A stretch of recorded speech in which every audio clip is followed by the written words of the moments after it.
Hello, and welcome to the first lecture of Aerospace and Mechanical Engineering Lab. Today we are going to discuss the theory behind Lab 1, which is focused on measurement uncertainty and material characterization.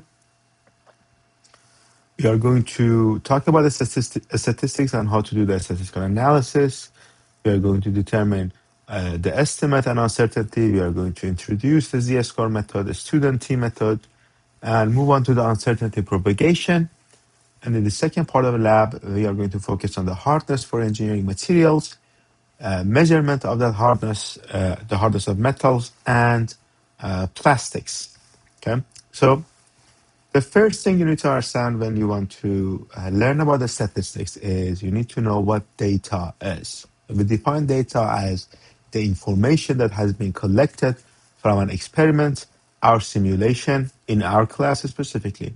It can also be a survey or an historical record or etc. In experimental analysis that we do in this lab, specifically experimental analysis, we have to make multiple measurements because of the uncertainties that does exist in experimentation. Okay. Essentially, the idea is if you want to present your actual data in red, as you can see here, we might have an accurate and precise measurement, as it is the case right here, meaning that the most of the measurements you make is going to fall around the actual data, right? Or we might have a non-accurate, non-precise measurement, meaning that all of the measurements you go fall all over the place and are not close to each other or the actual data that you are trying to measure. Our data might be not accurate or precise, and that is when your measurements stay at a specific point, but that specific point is not close to the actual data. Our data might be accurate or not precise, meaning that they might be close to the actual data, but the measurements are going to be a little further apart from each other. And when we do actual experimentation, we actually don't know what the real data is. So our best hope is to make sure our measurements are as precise as possible to minimize the uncertainty, the precision uncertainty specifically, and hope for our measurements to fall on the closer to the actual data. Okay, so this essentially requires us to do a statistical analysis whenever we are doing experimentation. And whenever in this class you do experiments, you have to do a statistical analysis and you have to give us a confidence interval. Okay. So to present your measurement, we need to find an estimate, the best estimate of our measurement, and we also need to find the uncertainty of our measurements. And this is how we are going to present our data, an estimate plus and minus uncertainty. But what is estimate? Estimate is essentially the central tendency of our measurements, simply. You make a lot of different measurements, you find the central tendency, and that will be the measurement you are going to rely on and use to present your data. But how do we find this central tendency? There are many different methods. One is to find the mean. Second one is to find the median, mode, and the geometric mean. And if you look at this specific example that we have, let's say these are our measurements for the data for a specific temperature. It doesn't really matter what it is. These are our measurement values. We have 1, 1, 2, 2s, 3, 9s, and 190. Obviously, the 90 value is an outlier. For this, if we calculate the mean using this equation, we are going to get a value of 14 for our estimates. Median and mode are going to be 2. And the geometric mean is 4.7. As you can see, the most accurate of these estimates is the geometric mean. Right? The geometric mean is not affected by the outliers that much, as much as mean, for example. But in our scenario, we usually use mean. And the reason is we don't really have huge outliers and mean will do a good enough job to act as our estimate.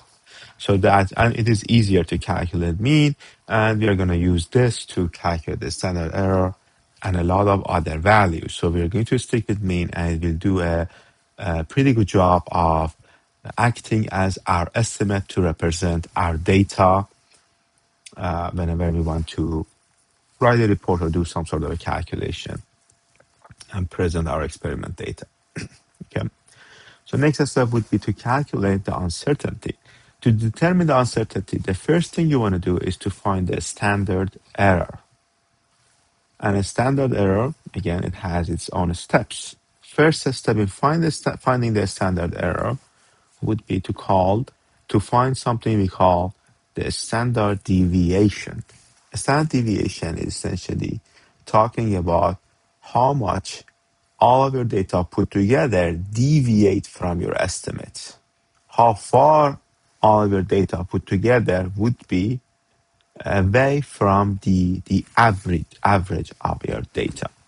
And the idea is, in an ideal scenario, if you make infinite number of measurements, you will form something that we call a normal distribution, as you can see. So most of your measurements would be around your estimate, in our case, the mean.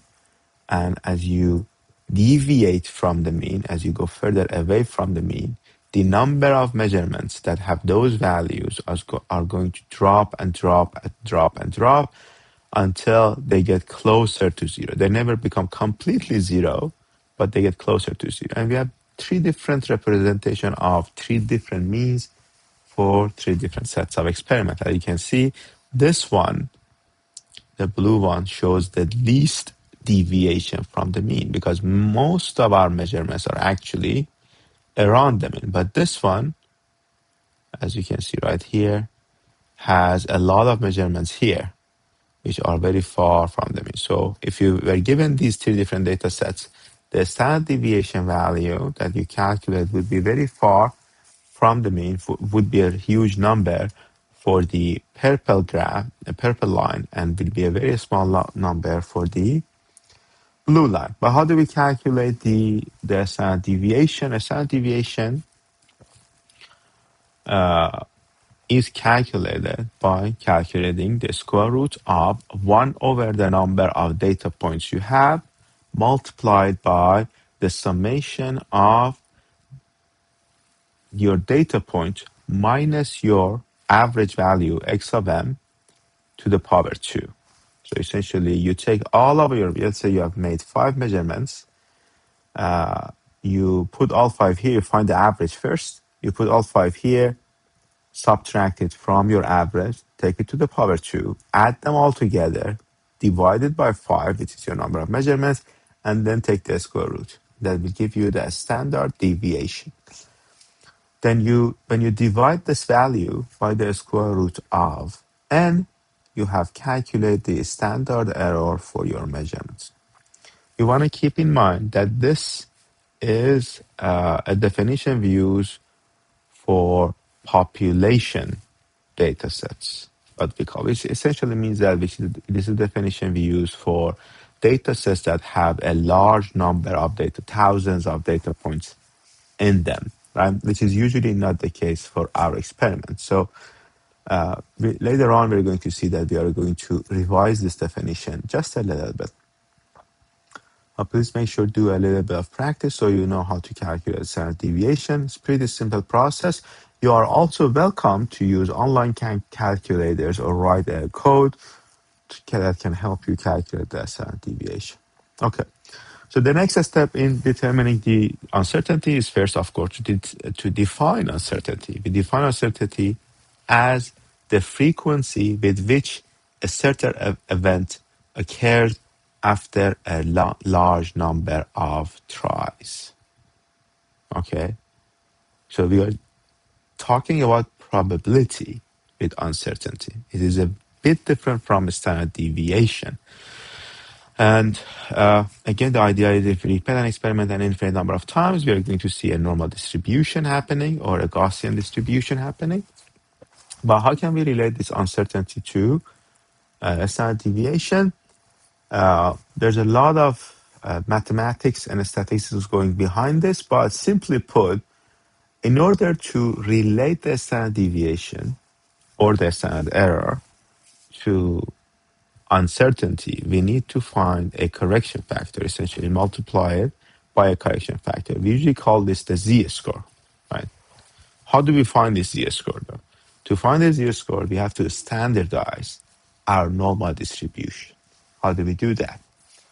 We subtract all our data by the average value and normalize everything, which essentially means that your average value for the standardized normal distribution is going to become 0, and the area underneath this curve is going to become 1, right?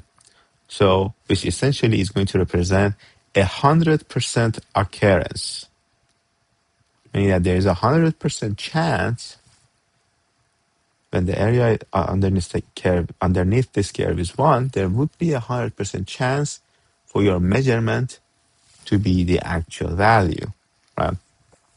Okay. And if I cut off these two parts of the graph, the area underneath the curve is not going to be 1, it's going to be smaller than 1, which means that, let's say I cut it from here, and the area underneath the curve becomes, this will be our data. Then we're going to see later on, this actually is going to represent 95% chance of our measurements of our actual value being inside this cut off curve. Well, that is the definition, these are the concepts, but the calculations are actually much easier. And the idea is you just have to find the z-score. We're going to see later on how to find the z-score. You have to multiply it by your standard error and then present your data in this manner or in a range manner, right? Your average value minus z-score multiplied by the standard error to your average value plus the z-score multiplied by the standard error. Okay, and the factor that determines the z-score value is going to be the level of confidence you want to have in your confidence interval, the interval, right? This interval, essentially, or this interval, same thing. How do we calculate the SIM error? The first thing you need to have is a level of confidence. Let's say I tell you that I want your confidence interval, I want your representation of the data. I want you to be 95% confidence that the actual data falls within your interval or your representation of the data. How can you find the z-score to make sure that happens? You have to come to this table. You're also welcome to use Google or any other online tools, right? We are not too picky about where you take the z-score, but I have to show you these tables. Nonetheless, it's pretty simple. This is a z-score table, and this is called the one-winged z-score table. What does a one-winged z-score table mean? It essentially means that we are cutting this standard normal distribution to half. Meaning the area is going to cut in half, and if you cut off a part of your data, your confidence is going to be halved as well. So 95% confidence for a one-winged table is going to be equal to 47.5% confidence, right? So in a one-wing table, if I ask you to find a confidence z-score for a specific confidence level, you have to divide that confidence level by 2 and then come to this table to find the z-score. But what are all of these numbers? These numbers are essentially your confidence levels. So all of the numbers are going to start by 0. So this, you might see 15, 9, 1, and 10, but the actual value is 0.1591. So this value is essentially 15.91%, which this value multiplied by 2 is going to be around 32%. That would be your level of confidence, right? So I ask you to find the z-score for 95% confidence. 95% confidence divided by 2 is going to be 47.5%, or 0.475, which is this value. Okay. So I find the value, my confidence level in the table. How do I find the z-score? You have to come to this first column as a first step. The first part of your z-score is going to be 1.9. And then you have to go up to the first row. The hundredths is going to be this value, 0.06. So our z-score for 95% confidence would be 1.96. 1.96. That would be your z-score. Right? The concept might be difficult, but finding the z-score itself is not that difficult. Okay, let's have an example to have a better understanding of what is happening. We are given a measurement with a mean of -4 and the standard deviation of 5.2. And we are asked to find the confidence interval, the interval for 95% confidence. We are looking at a one-winged table. 90% confidence. 90 divided by 2 is going to be 45, of course. So we have to, in that table, we have to look for the value that starts with 45. We have these two values, 44,950, 45,053. So in reality, you have to do an interpolation to find the actual value, but we have already done the interpolation for you. So let's look at the first column, 1.6. For the first value, our z-score is 1.64. Second value, 1.65, right? So we are going to actually take an average and use the value of 1.645 for z. So z-score, 1.65. Okay, so we are given the standard deviation. We just come here, present our data this way. The average, mu or x of m, -4, plus minus the z-score, 1.645, multiplied by 5.2. This would be your representation of the data, or you can represent it like this. You, of course, want to keep in mind that we shouldn't use a standard deviation. We always use a standard error for our specific scenarios. Okay. But in our lab, what happens is we are not dealing with a population. We are not dealing with hundreds of thousands of measurements. We are dealing with like 5 or 10 or 20 at max, or 25 for this specific lab. So we should employ a different method. The z-score method is going to become very, very inaccurate. Again, you have to keep in mind that we are doing a correction to convert a standard deviation to uncertainty, which is essentially the probability of something happening, right? For this, we have the student T method that was actually developed to find the alcohol level in beers a long time ago. There is not that much of a difference between the two methods. The only difference is the correction score we used is called the t-score instead of z-score. And the standard deviation calculation becomes sample standard deviation, first of all, S. And the calculation will be a little different. The difference is specifically here. Instead of 1 over n, we have 1 over n minus 1. Okay. So far, not that much has changed, only except for the t-score and S. And how do we calculate t-score? That is the first thing you need to think about. T-score calculation is easier than the z-score calculation. To calculate the t-score, you need to know how many data points you have. You need to find the degrees of freedom, which is the number of data points minus 1.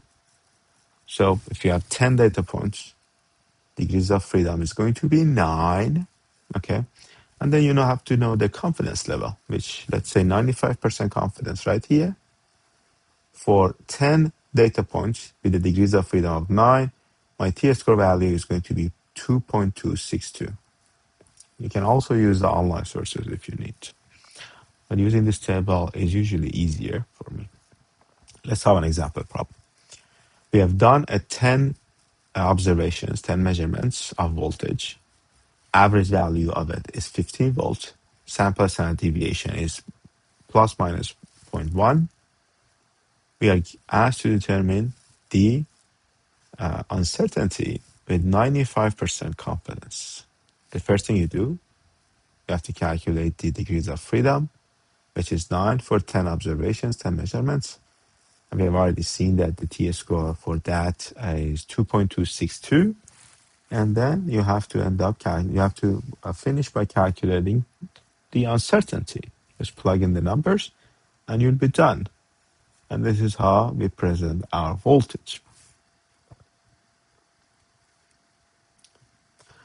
The general rule of thumb for using a t-score is you have to use it when your sample size is below 25. And in our lab, except for the first lab, you always use, most of the time, you use the t-score. Okay, so we know how to present our data, calculate uncertainty, we know how to calculate the estimate. At this point in time, the next step is how to find the propagation of uncertainty. Let's say you want to calculate the volume of a block, right? You have to make measurements of the length, the width, and the height, right? All of it. And all of these measurements are going to have their own uncertainties, right? When you multiply them by each other, the uncertainty will propagate. But you cannot just multiply the uncertainties because the uncertainty of each measurement is going to affect the other one. There are different methods we can use for the propagation of uncertainty calculation. The one we want to introduce here is called the Klein-McClintock method. The idea is the uncertainty of your function, which in my example it was the volume, is going to be equal to derivative of that function. Function for volume is x multiplied by y multiplied by z with respect to the first variable. Let's do x. So this is going to be yz, right? Just have to take derivative of x by z with respect to x would be yz multiplied by the uncertainty of x to the power 2. And then you same thing for all the other variables and take the square root of the whole thing. That's when you have the propagated uncertainty to the volume. Okay. Let's have an example that might make things a bit more clear. Suppose you measure the height h of a door and get 2 plus minus 0.03. So 0.03 is your uncertainty, 2 is your estimate or average value. The door has a knob which is measured h 0.88, 0.04. 0.88 is your estimate, 0.04 is your uncertainty. From the bottom of the door, we want to determine the uncertainty of the height q from the doorknob to the top of the door. So the function here would be q is equals to h minus h, right here. This on the second line, right? And we are given the capital letter H, which is x1, is 2 plus minus 0.03, which is W1 or delta 1. Same thing, the uncertainty 1. And we can set the same thing for the second variable. So I guess the first thing you need to do is to find your estimate. Estimate would be 2 minus 0.88, 1.2. Second step would be to determine the propagated uncertainty. How do we do that? Take the derivative of your function with respect to first variable. The derivative of this function with respect to h, capital letter H, for example, would be 1. That's what we see here. And then you do the same thing for the second one, which would be negative 1. Taking it to the power 2 will make everything positive. Okay? And then we use the uncertainty for each of them in the measurement. That will give you a final uncertainty. So our Q would be 1.12 plus minus 0.05, which as you can see is not the average of these two uncertainties. The uncertainty is actually more, 0.05 instead of 0.03 or 0.04. This is very important. If you propagate an erroneous calculation, your error is going to become larger and larger. Uncertainty always exists, so that is not a bad thing. It just exists and we have to deal with it. But what are we going to do in the lab? In the lab, you will be given a 1, 2, 3 block. This is 1 inch by 2 inch by 3 inch. You have to make the measurement of each side 25 times with a caliper. If you don't know how to use a caliper, make sure to watch the recording we are going to give you, and your TAs are going to be there to help you. And then we are going to give you the confidence level for a z-score method. You have to calculate the z-score and give us the accurate presentation of your x, y, and z, and propagate the uncertainty to volume. And then we are going to give you a t-score confidence level. Then you have to calculate the t-score. We are making 25 measurements, so you can use both z-score and t-score. They are supposed to be very close at that range, but we just want to make sure you actually know how to do these calculations. Okay.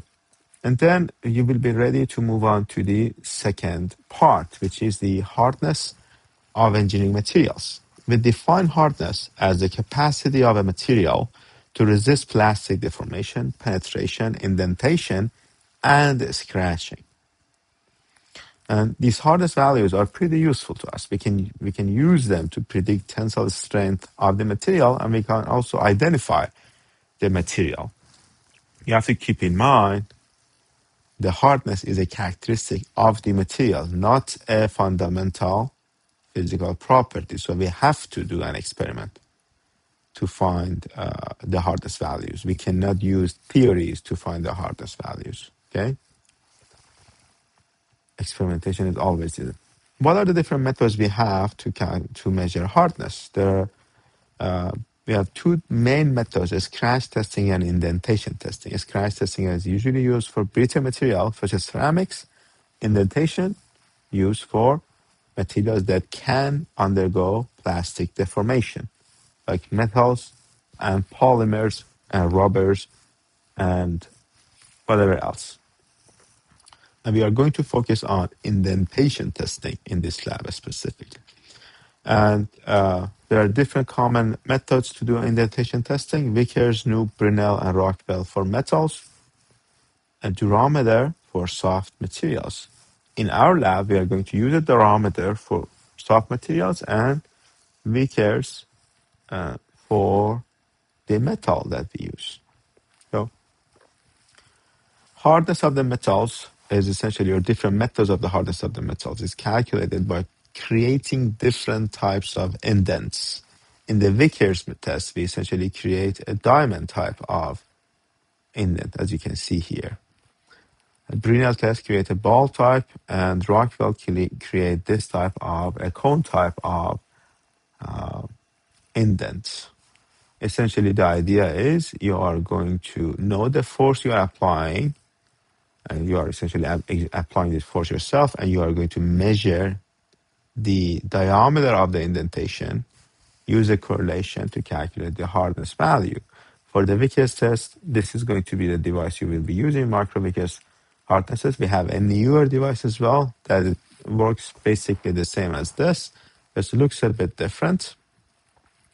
These are microscopes, so you that have an indentation in the indenter, and we just have to go from lens to indenter and create the indent, look into this microscope and measure the diameter and put it in this equation right here. This is an actual image that you will see. This is going to be your indentation.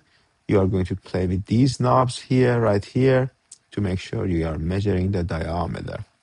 You want to make sure you measure the diameter, this diameter once, and then this diameter, and do an uncertainty analysis before putting it in this equation. This equation, P is your load, kilogram of force, and D is in millimeters.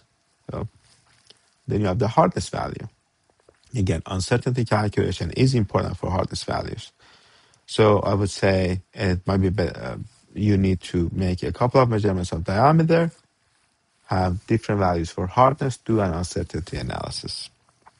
Using the hardness values, we can find ultimate tensile stress, and we can find the yield stress for different material. You have to keep in mind that these are, again, correlations. These are not based on theory, these are based on experiments. So this equation is not going to work for all material, it will work for some of them. The same is true for this equation. You are not going to use these equations in your test though. Just the hardest value calculation is going to be the only thing you do. Okay. And the last part is using a Shore A durometer for testing the rubber. The Shore A durometer is going to look like this. We actually have digital ones and analog ones in the lab. It is pretty simple. There's no calculation involved. You just place this on the rubber and it will read the hardness value. You just have to do this multiple times at different parts of the rubbers that you are given, 5 or 6 rubber materials. And then you do an uncertainty analysis for your rubber. You just present the rubber. This is how it works. And we usually use the type A, but the hardest values you will be given you read off of the dial or the screen. There are a couple of things you need to make sure you follow when you are measuring the hardness of the rubber material. The minimum thickness is going to be 6 millimeters.